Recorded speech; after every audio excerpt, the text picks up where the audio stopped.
What's up, fam? Hope you're doing fantastic out there. Today we're taking a look at a knife from our good friends over at Vosteed. So shout out to Vosteed. Now this knife I did pay for. Always like to put that out there with companies that I have been known to work with. But this is one I'm a little late to the party on this. I apologize. I'm just behind on videos. I've got such a backlog on these things that sometimes I forget that I need to put certain videos out earlier than others, especially when they're knives that are currently available or new. It typically helps the videos do better. But anyway, I'm not that great at this whole YouTube thing. But without any further ado, let's go ahead and get into the knife here. We're taking a look at the Vosteed Porcupine. As per usual, this thing is covered in smudges. We'll take care of that here in just a few minutes. Blade length, you're looking at right at 3 inches, 2.99 inches, 7.2 overall, 3.2 ounces. A pretty nice weight ratio there.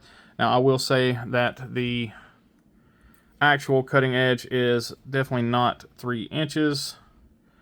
We are looking at just shy of 2 3/4 there. You guys can see that, hopefully.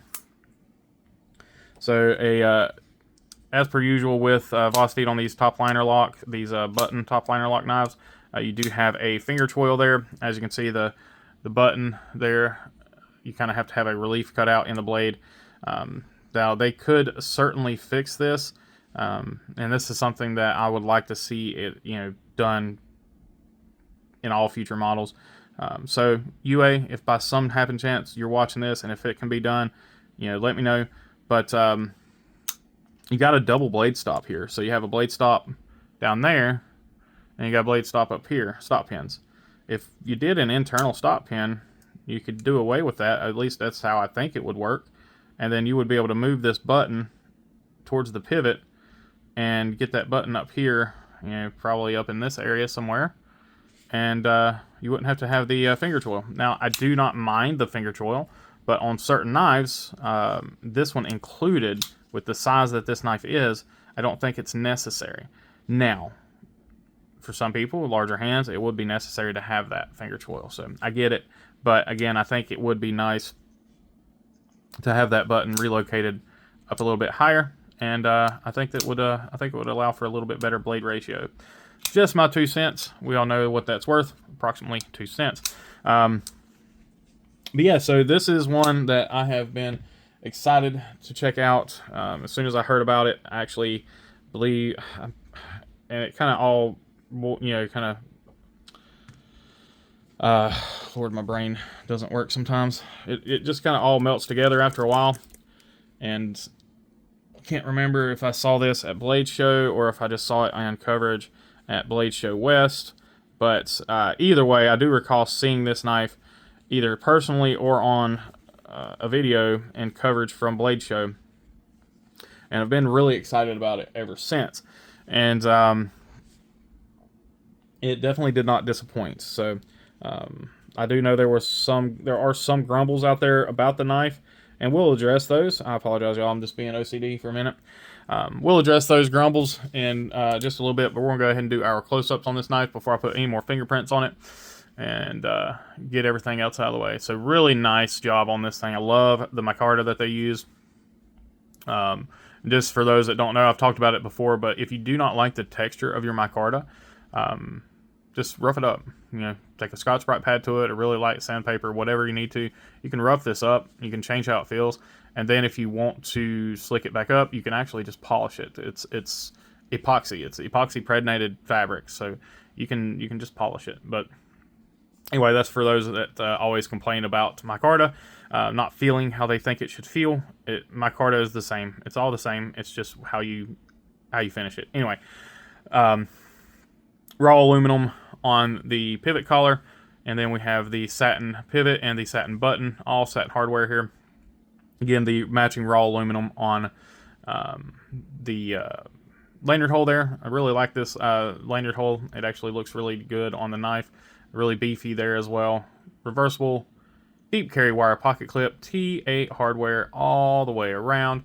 Again, same treatment over here. I do enjoy a wire pocket clip. You guys know that. Now you can also see how some of the namesake for the knife. You've got the jimping that runs literally all the way around the knife. We'll go ahead and flick the bean here.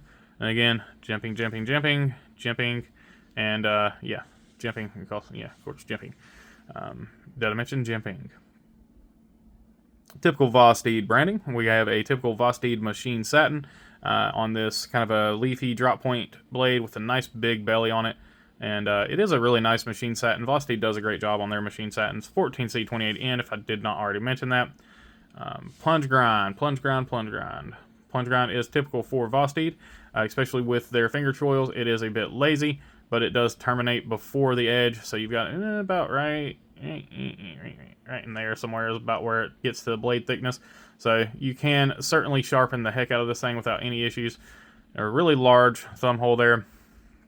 You got different types of jimping on the blade here. A little bit thinner, kind of tackier jimping up here. A little bit taller jimping back here. Does grab a little bit better. Sharpening looks to be good. Yep, I think it'll look good there. Tip is... Ooh, that's a good shot right there. Yep, tip is good. All right. Before I forget, let's go ahead and jump into our hardware check. Well, I don't have to edit it and put it into the video later on. Might help if we actually check the tooled side of the pivot, Brian. Yeah, all right. No problems there.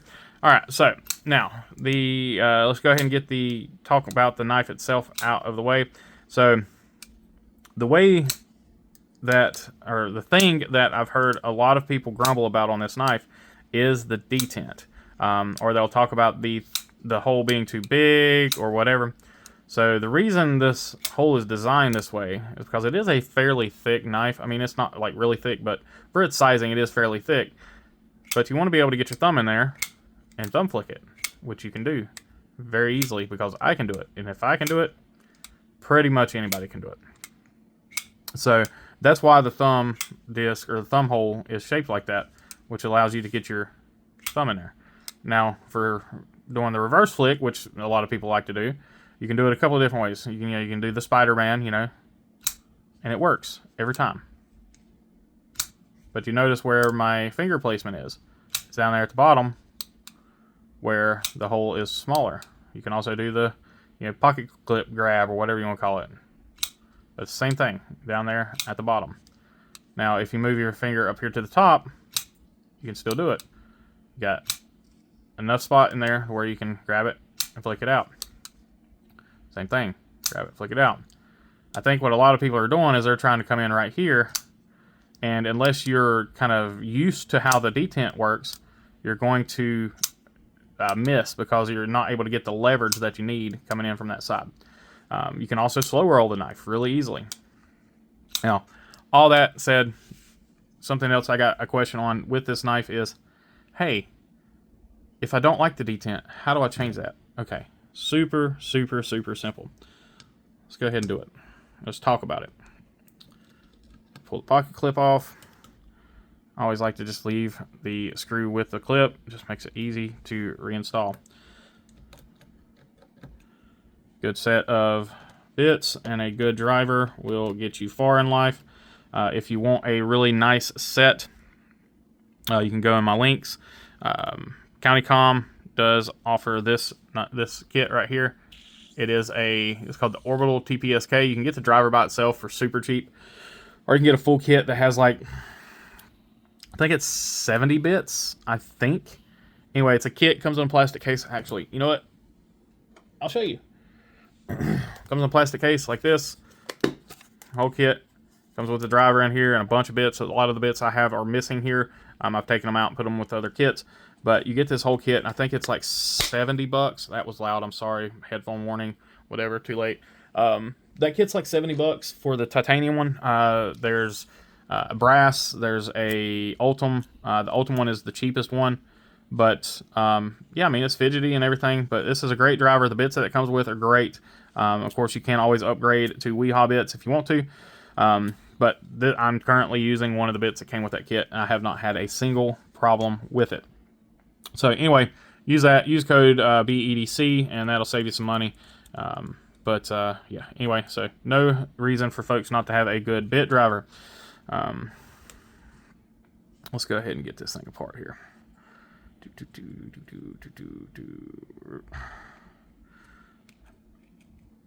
Now this knife does have a bit of a stick to it when it's needing to come apart. Bear with me here. Get the old reliable pry here.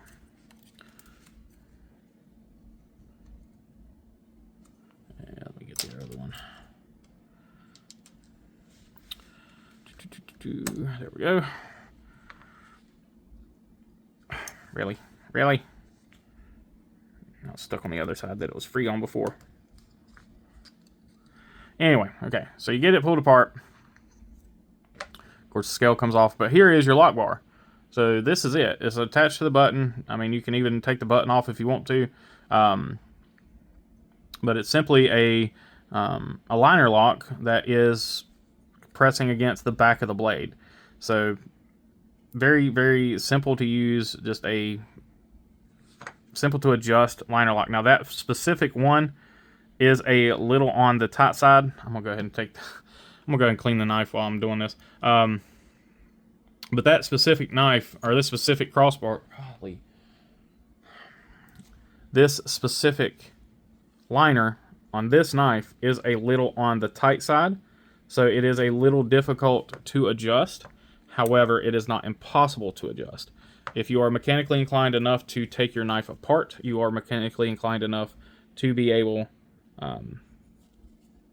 to adjust your liner on this knife. Go ahead and cleaning everything up here. I may fast forward this part. I may not. I don't know. It just depends. Alrighty. Go ahead and break out my nano oil. I have been trying out this nano oil. I get this from Skiff Made Blades, and so far, so good. I'm actually really digging it. Used way too damn much right there. Oh well. Just go ahead and spin that around in that oil. But yeah, I have been really enjoying it. As I said, it's been a good oil so far. I have not had any issues with it. So if it's one that you have been questioning, or if you know anything about this oil, let me know what you think in the comments. But I have certainly been enjoying it.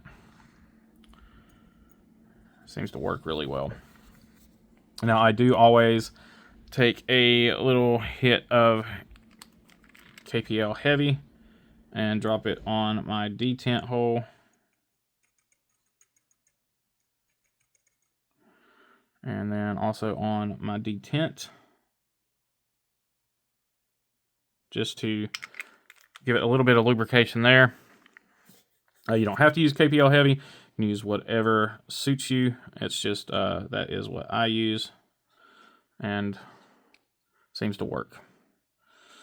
Yeah, then just reverse everything, put this knife back together. You can see how the stop pin sits in there. Everything is a little tight, like I said before, but once you get it all lined up, you don't have any problems. Just get everything lined up there, and then slide on my scale. Make sure everything's lined up good still. I always start with my pivot. It just makes things easier for me. You do you. All I can do is tell you what I do, and it's up to you to decide whether it works for you. Tighten down my pivot, and then come in with my body screws.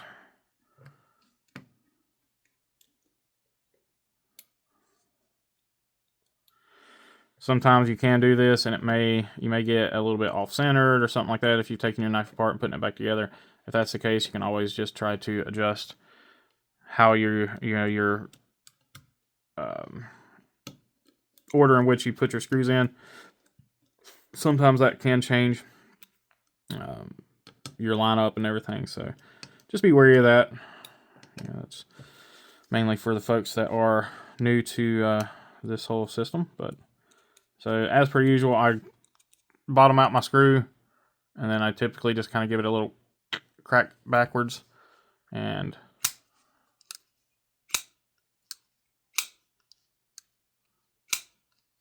Looks good to me. All right, so the knife itself. Is the knife itself any good? Yes. This knife is actually quite good.